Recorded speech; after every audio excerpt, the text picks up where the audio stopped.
Hey everybody, welcome back to another episode of OverVoice Season 3. Today I'm joined by the amazing Seth Jones. Seth, would you like to introduce yourself, my friend? Thanks, man. I appreciate it. Hi, guys. I'm Seth Jones. I'm a voice actor based in Texas. I've primarily done a lot of work with Crunchyroll, and I do various other gigs on the side as well, along with event coordinating. Ooh, nice. Yeah. Uh, Thanks for being here, man. My first Thanks for question having for me. no worries, dude. My first question to you is what got you into voice acting and what's your journey been like so far? What got me into voice acting? You know, uh, it's funny. It's kind of through the event coordinating. So I do a lot of local anime-based conventions here in Texas, and I work with them through various capacities. My kind of go-to specialty is guest relations. But I've been a volunteer coordinator. I've been a director of operations for some shows. Um, I was a cosplaying LARPing judge, as well. So I've kind of done a little bit of everything. And through that, kind of working in the guest relations side of it, I got to know more of the voice actor talent stuff, and I kind of, for a little bit, oddly enough, kind of became one of Johnny Bosch's roadies when he Oh, was back cool. in his Eye Shine band. Missed that band so much, by the way. But through that, I don't know, he would give me like encouragement here and there, and I always thought it was really cool. I never did theater in high school. I was always fairly shy, but kind of attending conventions and then working conventions, it brought me out of my shell a whole lot, and from that, uh, just was like in a weird state in my life, kind of transitioning, trying to find some purpose, and just it just felt right for me to like, you know what, I'm gonna pursue this. I was kind of listening into motivational speakers a lot of time. My biggest one is Gary V, and Yeah, I've heard of him, yeah. yeah, I love his message, and if I can share that message, man, it's literally it's like so almost attuned to voice acting. The phrase "fall in love with the process," because you Mm, will spend 90% of your time in the process and 5% trying to think of things and figure things out, and then 5% in the winner circle. not So true. you know what I mean? So it's just perfect, and that kind of just finally gave me the motivation. And I've been very fortunate in my time to work with some amazing people to kind of help encourage me to keep this going. Shout out to my guy Toa. He really helped me get on start auditioning for Behind the Voice Actor back when they used to have Mm, auditions on that site. Sad to see that go as well. Um, and from there, it's just been go go go. Erica Muse, also another great mm, voice actress. She looked out for me and helped me get into Funimation before it got converted. mm. Um, and from there, it's just been audition, train, audition, train, audition, train. Yeah, that sounds about right. That's definitely Yeah. a journey. But um, yeah, I was gonna ask, because you said you been in, you've because you mentioned you've done a little work for Crunchyroll in the past. So mhm. if you're allowed to say, like, what kind of work have people may have heard you in? Yeah, so I can talk about things that have been put out and are publicly available right now. Yeah, It's go for just it. stuff that's released. Yeah. Well, I've been fortunate. I've been in One Piece, Hey, mostly through Walla and stuff. I've been in, um, I've been in Chainsaw Man as one of the gangsters that gets nice. immediately killed because he thinks it's a bright idea to touch Makima. Um, um, One Piece Black Summoner. I've been in Bofuri. Um, uh, One of my kind of starting roles was in um what was it? It's been so long since I've done it, but it was Fruit of Evolution. That Oh was yeah, another good one. I'm a sucker for isekai, so anytime I get to be part of an isekai, I'm just like, oh yes, just give me true. that. Just, I played was one of my first named characters, Orf.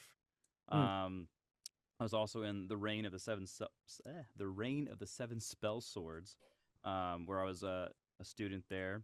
I got to be in Ari Ferwetta, where I was a few mm, students there. Um, and as far as like the major ones, that's pretty much it. One Piece, like I said, that was a lot of Wall, but that mm. was a lot of fun. That's just such a. It's always so fun to go in for that one. It's just so Hell yeah, wacky, and you kind of just to get to throw things at the wall because they're just over the top.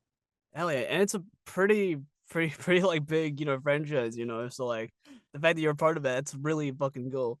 Dude, kind of along those lines, I even got an Attack on Titan, which I can't believe True, yeah. as a fan. I mean, like obviously the anime is still going, but it was like, it was so far down into its series.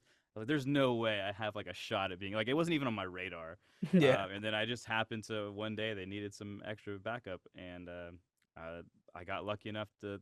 I was one of those lucky people to get in that. Hell So yeah, man. I yeah. well, you sounds like you put in quite a lot, so that's pretty awesome, man. Yeah, I try to just. It's always good to keep working towards it. Mm, Going to the classes that are here locally. Trying to meet the directors, and honestly, true. really, it's just about having good vibes, man. Like if you're easy to work with, they want to Yeah. bring you back. Hell yeah, man.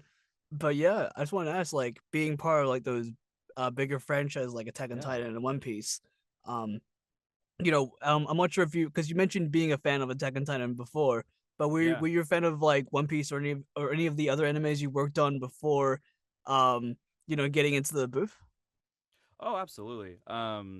For instance, I would say yeah, One Piece for sure. I wouldn't say I'm like the biggest fan, but I do adore what it's done for fans, and the fact that it's continued on is just utterly amazing.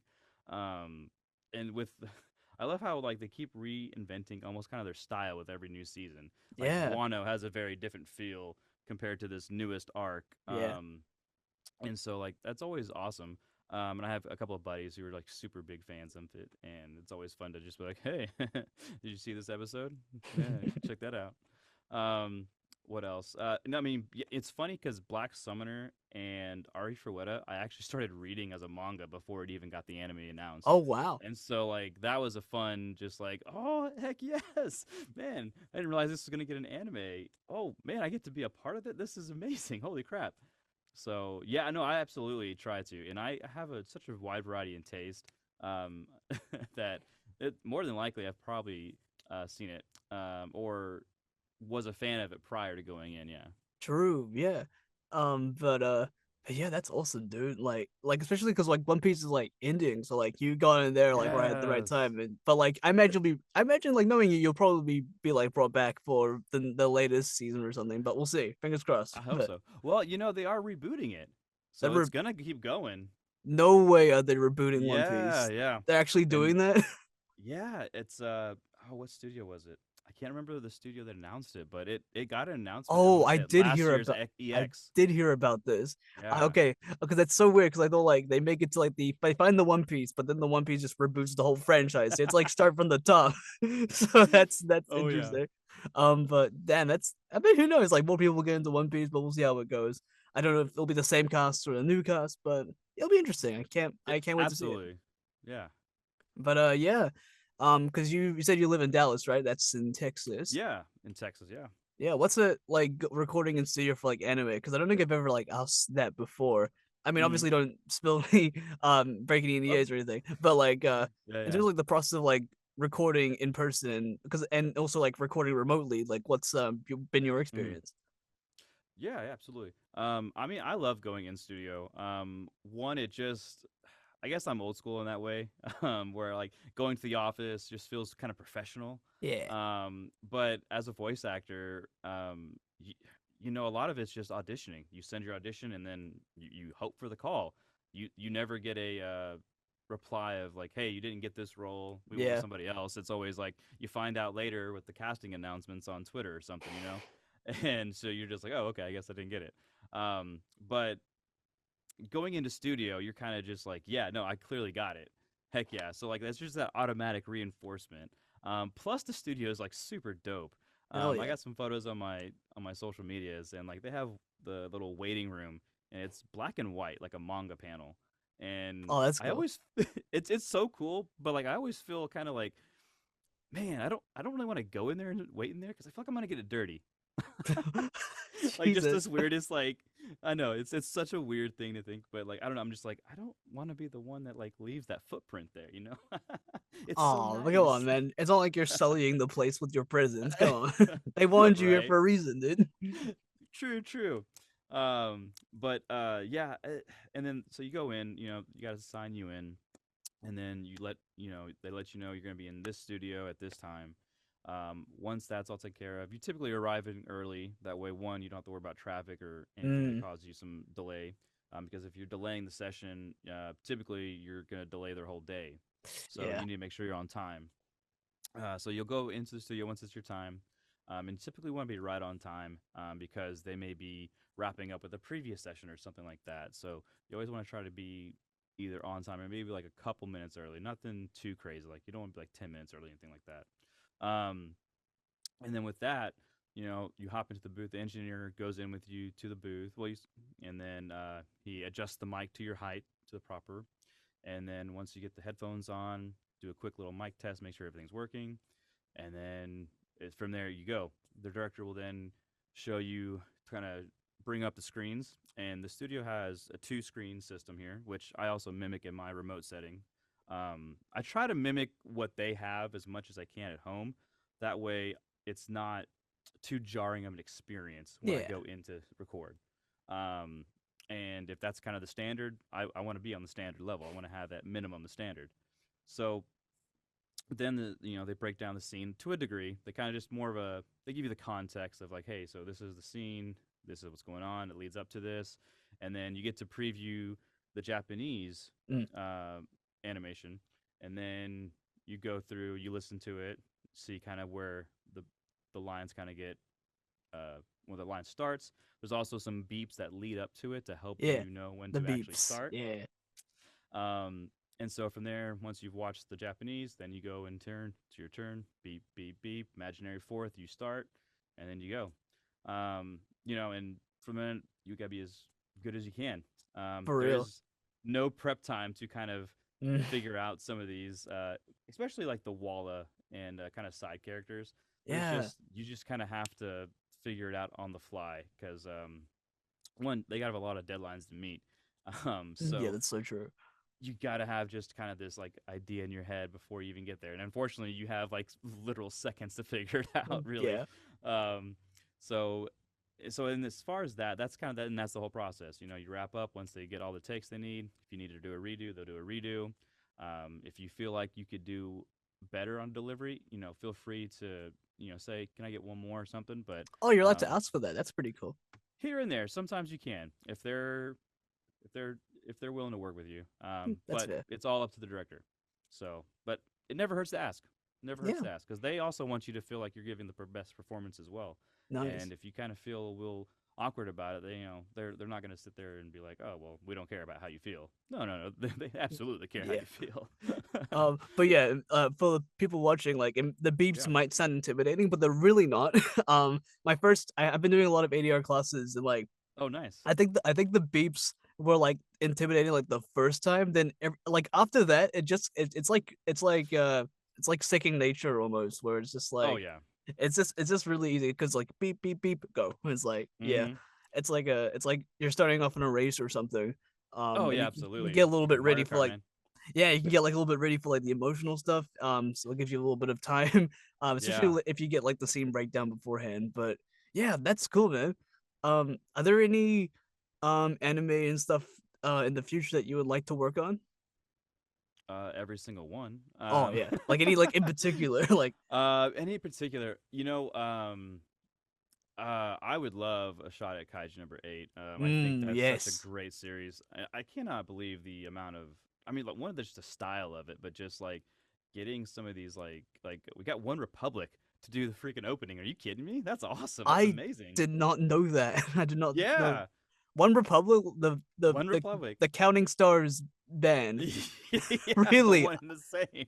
I did not know that. Okay, wow. I Yeah, knew I knew of Kaiju Debris, but I haven't seen it yet. I did not. Okay, I'm gonna watch it now for One highly Republic. recommend it, Hell yeah. dude. Highly recommend. Like like here and there you can everyone has their feelings about certain openings, but like Kaiju number eight, I will never skip that opening, no Hell matter how yeah. many times.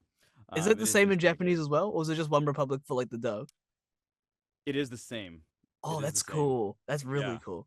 So, yeah, it's like so excited. I would love to be part of that. I don't think there's a shot, but there's a show on Hulu called Go Go Loser Ranger. Oh I yes, would have yes. loved to have done that.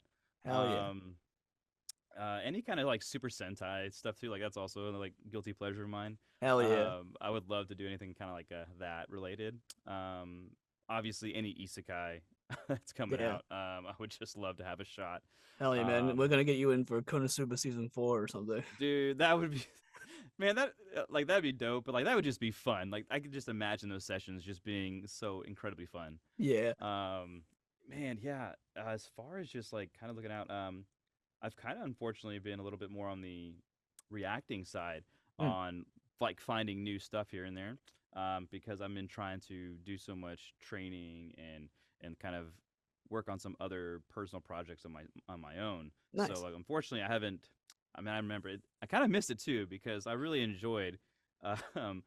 Finding Ari Fueta and Black Summer prior to it getting anime releases. So Yeah. I'd like to get back into that. If you know what, now I'm thinking about it, webtoons. iTunes. That's Yeah. honestly where I think it's going. And if I could be in some of those webtoons, Mythic Item, that man, Mythic Item would be super dope. If I could be on Mythic Item, that would be really dope. Hell yeah. Yeah. So that's Uh, my answer, Mythic Item. hell yeah. We'll manifest and we'll come back in like 3 years and we'll see. Timestamp this moment here. If you're a mythic item, then I'm just saying we called it. but Right? but yeah. But yeah, my last question to you, Seth, is as a voice actor for a decent amount of time, do you have any pieces of advice that you want to give to voice actors who are starting out in their journey or voice actors who are currently in their journey? Yeah, yeah, absolutely. Man, I got all the way around. Um, I will start off with the fall in love with the process. Absolutely. You have like if you don't like anything about this process, like you hate even one thing, this is not for you. Mm, You have to fall in love with the process.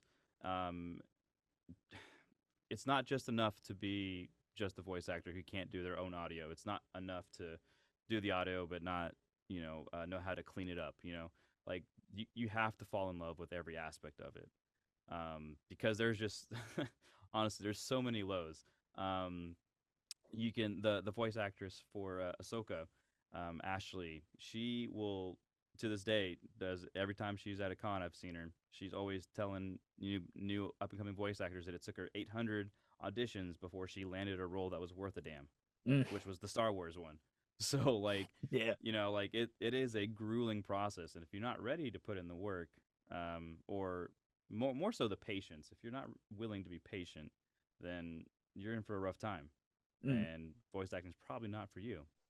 Now, if you're wanting to be in anime and stuff like that, highly recommend. Like, there's tons of things you can do. There's marketing. There's the ADR aspect of it, which I really enjoy actually. I'm telling you, I'm always there's certain engineers that when I get to record with them that I'm always just blown away because they will literally. I've been on the other side of it while I've had a peer record, and it's just like they're playing a piano, yeah. like legitimately with how they can edit and restart or do a cut or place certain audio this and there. It's seamless, man. It's really cool Dude, how fast they do it. it's just so impressive. I just wish I could be that good.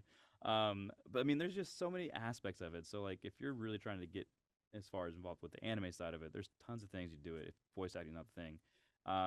And then for those on the journey and continuing, it's patience, practice patience.